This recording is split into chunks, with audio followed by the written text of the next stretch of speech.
आप एक महीने की छुट्टी कर ले। तो कहने लगा नहीं मैडम, मैं मुसलमान हूँ, मुफ्त की रोटी नहीं खाता, मजदूरी करके खाता हूँ, मैं इंशाल्लाह 2-3 दिन के बाद काम पे आ जाऊंगा। कहते हैं वो चंद दिनों के बाद आ गया। अल्लाह की कुदरत के अभी 2-3 माह गुजरे थे, फिर आया। मैडम छुट्टी चाहिए कुछ दिनों की। मैंने कहा खैरियत है? कहने लगे वो मेरी बहू भी हार्ट अटैक से फौत हो गई। कहते अब मैं भी तड़प गई और ईसाई हो के मेरी आंखों में आंसू आ गए। मैंने कहा घर का दरवाजा बंद हो गया, अब ये बेचारा क्या करेगा। वो अपने शौहर के गम में हार्ट अटैक से फौत हो गई। कहते हम फिर 2-3 दिन के बाद ताजियत के लिए गए। फिर टूटी हुई चटाई, बूढ़ा ना अपनी उंगलियों से जमीन पर कुछ बना रहा है। कहती करीब गई और मैंने जाके कहा बाबा अब तो तसल्ली आपने खुद ही करनी है, जो निजाम था वो तो हो गया। तो कहते हैं फिर उसने आंखें खोली, आसमान की तरफ देखा तो कहने लगा बेटी कोई परेशानी नहीं, मेरा बेटा बगैर शादी के भी तो फौत हो ही सकता था ना, बस मेरे मालिक ने जब चाहा जैसे चाह हुआ। मैं इंशाल्लाह 2-4 दिन के बाद काम पे आऊंगा। ये मेरा 3-4-5 साल का पोता है, अभी स्कूल दाखिल हुआ है, मैं साथ ले आऊंगा, वहां मेरे साथ ऊपर क्वार्टर में जहां मैं रहता हूं ये भी रहेगा।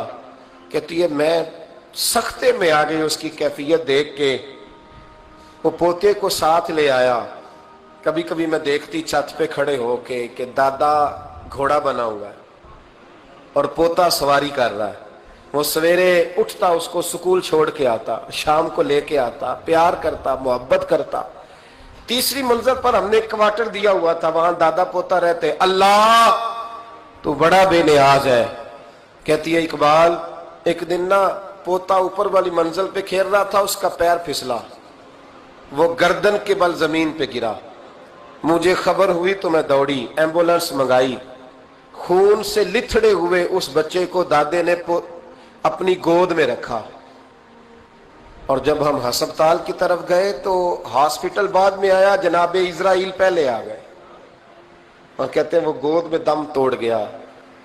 फिर दादे ने उसे अपने हाथों से गुस्ल दिया, फिर उसने अपने बूढ़े हाथों से कब्र खोदी और फिर मिट्टी डाल के कहने लगा इन्ना लिल्लाहि व इन्ना इलैहि राजिऊन। जे सोना ही मेरे दुख विच राजी, जे सोना ही मेरे दुख विच राजी। फिर सुख नु चुल्ले डावा। कहते वो मिट्टी डाली उसने और जब वो वापस पलटा तो मैं बाजू से थाम के होटल करीब लाई और मैंने उसके करीब कहा कि बाबा तू टूट गया है, तू बिखर गया है, मुझे महसूस होता है कि अब ना तेरी रातें और तेरी सुबहें और तेरी शामें गमों में गुजरेंगी। तो कहते हैं यूं उसने हाथ रखे और यूं आंसू छटक दिए। कहने लगा मैडम क्यों क्यों, मेरे अंदर कोई अकीदा नहीं, मैं कोई लवारस हूं, मेरा कोई रब नहीं, मैं क्यों परेशान रहूंगा, मैं तो पका हुआ फल हूं, थोड़े दिन गुजरेंगे कब्र में जाऊंगा और जब जन्नत में जाऊंगा तो अल्लाह मेरी बेटे से भी मुलाकात कराएगा, मेरे पोते से भी मुलाकात कराएगा, मेरा रब सारी मुलाकातें करा देगा, मैं अपने अल्लाह की रजा पे बड़ा राजी हूं। वो खातून कहती है मेरा और मेरे शौहर का कलेजा फटने लगा।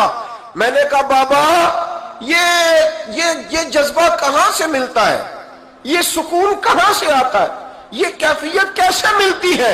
मुझे कहने लगा तूने लेनी है। मैंने कहा तो कहने लगा तू भी गुंबद खजरा वाले नबी का कलमा पढ़ जा, तू भी रसूलुल्लाह का कलमा पढ़ जा।